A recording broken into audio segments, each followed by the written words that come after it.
Hola, muy buenos días a todas las personas que nos ven y se conectan desde cualquier lugar del mundo. Yo soy Ana María Ferro Gómez y hoy nos encontramos con el consagrado actor Hernán Méndez. Muchas gracias. Muy buenos días y bienvenido a tu programa. Muchas gracias por esta invitación. No, muchísimas gracias por estar aquí y por tu tiempo. Bueno, entonces a lo que vinimos vamos. Hernán, ¿qué te ha impulsado a esta profesión? ¿Qué fue lo que te impulsó a ser actor? Bueno, en principio hubo un primer impulso que fue básicamente fusionar un poco algo que yo venía necesitando hacer, que era el trabajo social. Yo había estado estudiando sociología en la Universidad Nacional y en vista de que no pude continuar por una serie de factores, entre esos el conflicto interno colombiano, me tuve que retirar y me encontré con el teatro. Me encontré con el teatro y allí empecé a explorar y me pareció que era una herramienta extraordinaria. Y eso es lo que ha ido pasando a través del tiempo. He tenido una permanente, digamos, influencia en la transmisión de lo que ha sido nuestro conflicto interno. ¿Qué ha sido lo más complejo de ser actor? Ya con el tiempo empecé a entender que estaba metido en una vaca loca. Porque no solo era el tema social, sino que por ende, por ser social, tenía que ver muchísimo con el ser humano. Entonces, cada día se me fue afianzando más la idea de que yo como actor podía emitir diferentes puntos de vista de lo que es la existencia del ser humano a través de la actuación. Y eso es lo que he venido haciendo a través de todos estos años. Digamos que mi teoría actoral se ha basado un poco más en eso, ¿no? En qué tipo de personaje estoy interpretando, para qué lo estoy interpretando y cuál es el fundamento de interpretar ese personaje. Entonces, eso ha sido muy importante. ¿Por qué enfocarse tanto en la parte social? ¿Por qué está tan arraigado como este punto? Digamos que uno tiene elecciones. A veces lo elige consciente o inconscientemente. Y yo creo que llegué a un punto donde hubo una elección clara, precisa en mí, y es que, dado el contexto que estábamos viviendo, no solamente en Colombia, sino a nivel mundial, donde el ser humano permanentemente ha sido puesto como en un tercer plano, y estamos hablando de muchos aspectos, para mí era importante contextualizar al ser humano dentro de ese movimiento, digamos, social que ha hecho que cada día el ser humano tenga menos valor. Es eso, fundamentalmente lo que me ha movido a permanecer en la temática de lo social, sin olvidar el divertimento. Yo creo que eso es importante también decirlo, porque parte del humanismo, digamos, está el divertimento. Pero ahí yo tengo una resistencia con respecto a ese concepto del divertimento. ¿Qué tipo de divertimento realmente hace que el ser humano pueda reconstruirse a sí mismo? Básicamente sería eso. Bueno, la parte de ser actor significa que es uno un artista. ¿Por qué es tan importante ser artista y por qué es tan importante el arte? Eso es sabido ya desde hace mucho tiempo, que el arte es la fuente del crecimiento del espíritu del ser humano. Desde los principios de la humanidad y todo el tema antropológico se ha ido a mirar qué es lo que pasa con la necesidad que tiene una persona, un ser, de plasmar una pintura, de hacer unos sonidos, de expresar algo más allá de lo mediático, digamos. Y es porque necesita encontrar espacios nuevos, espacios que le generen un sentido de existencia. Y el arte es uno de los caminos más claros de lograr esos espacios de existencia, de claridad en la existencia, ¿no? ¿Es el arte maniqueísta? ¿Manipula el arte o no? El verdadero arte no. No. El verdadero arte no, porque eso también es interesante decirlo, ¿no?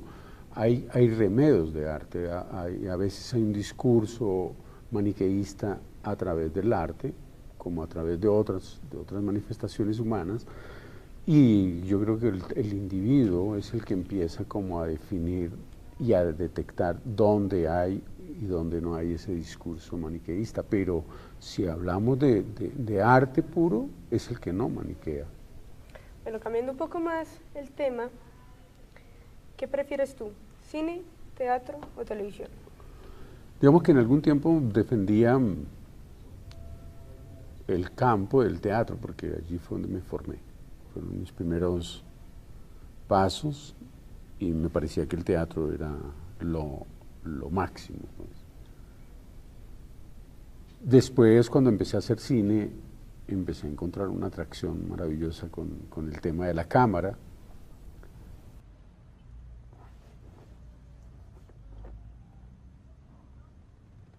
Vamos a dar una vuelta y vamos a estar pendientes de lo que hacen estos hijueputas.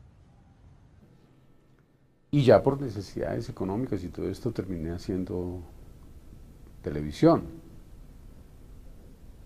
Digamos que con la televisión es donde menos cómodo me siento. Pero pues tiene una retribución económica que para nada es despreciable. Sin embargo, dentro de la misma televisión siempre he tratado de buscar los espacios donde yo realmente me sienta cómodo, me sienta consecuente conmigo mismo. Y lo he logrado, afortunadamente. Señor presidente, con todo respeto, ¿usted quiere o no quiere recuperar esa grabación? No, por supuesto que quiero. Entonces déjelo en mis manos, señor. Entonces, a esta altura, después de haber tenido todo ese trasegar por el mundo de la actuación, definí que lo que me encanta es actuar, no importa el medio. Obviamente, hay, como decía, hay cosas que me gusta hacer y otras que no, y entonces elijo qué hago y elijo qué no hago. Y eso me hace sentir bien. Bueno, frente al cine, ¿cuál ha sido el rodaje que usted que más ha disfrutado? Digamos que todo lo que es el universo de un rodaje me fascina, me llena.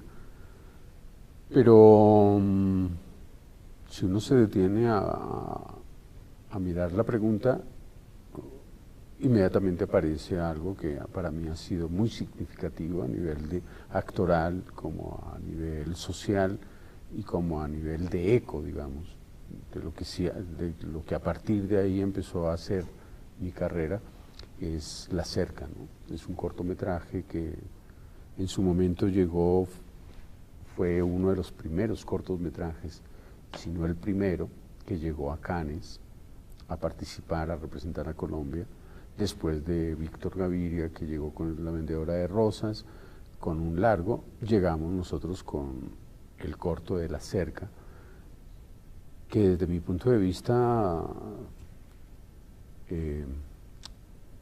expresa muy claramente la problemática social que tiene Colombia a nivel de la violencia, ¿no? Y fue muy doloroso, la verdad fue muy doloroso hacer ese corto ya, porque Francisco para mí siempre representó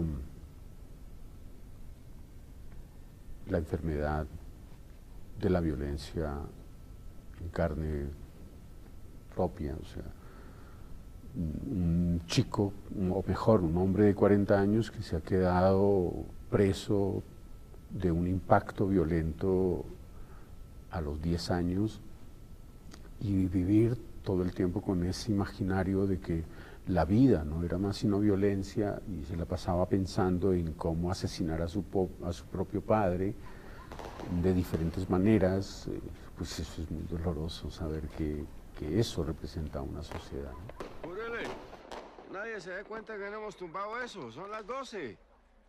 Yo sé. Año nuevo, vida nueva. En el momento del casting, el director escoge de alguna manera al actor, pero yo considero que el actor también tiene que escoger al director. Sí.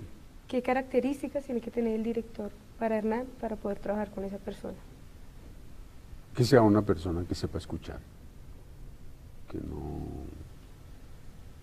que no se crea tan omnipotente y tan sábelo todo, sino que se retroalimente con lo que piensa el actor, con lo que cree el actor, con lo que intuye el actor.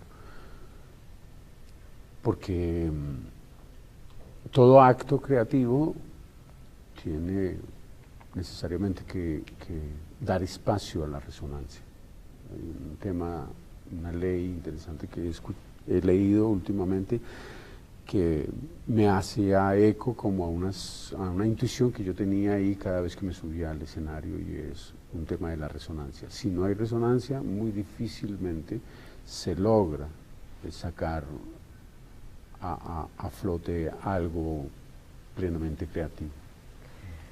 Bueno, ¿has pensado de pronto en el proceso de ser actor, de pronto pasar de ser actor a ser director, a estar en la otra línea o no? Digamos que tanto como pensar en que quiero ser director, no. Yo creo que es un ejercicio que se puede hacer en cualquier momento. Y con las herramientas que se tienen, se puede llegar a hacer en cualquier momento, y de hecho lo he realizado a nivel visual, audiovisual, a nivel de teatro.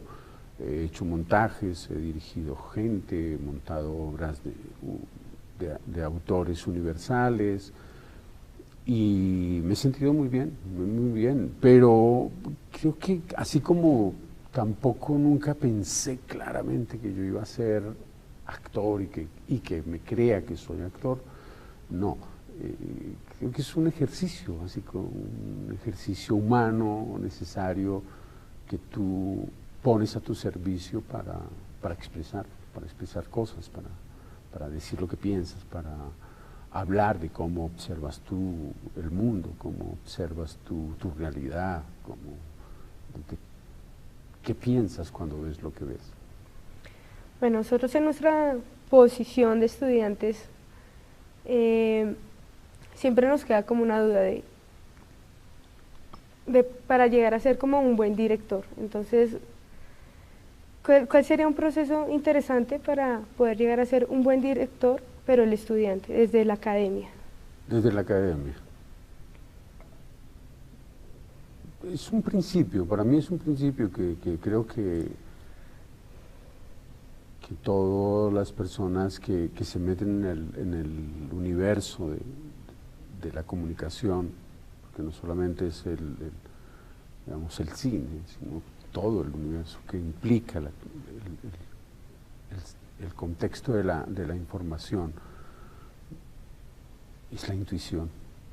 No hay otra herramienta que te pueda ayudar a ser mejor.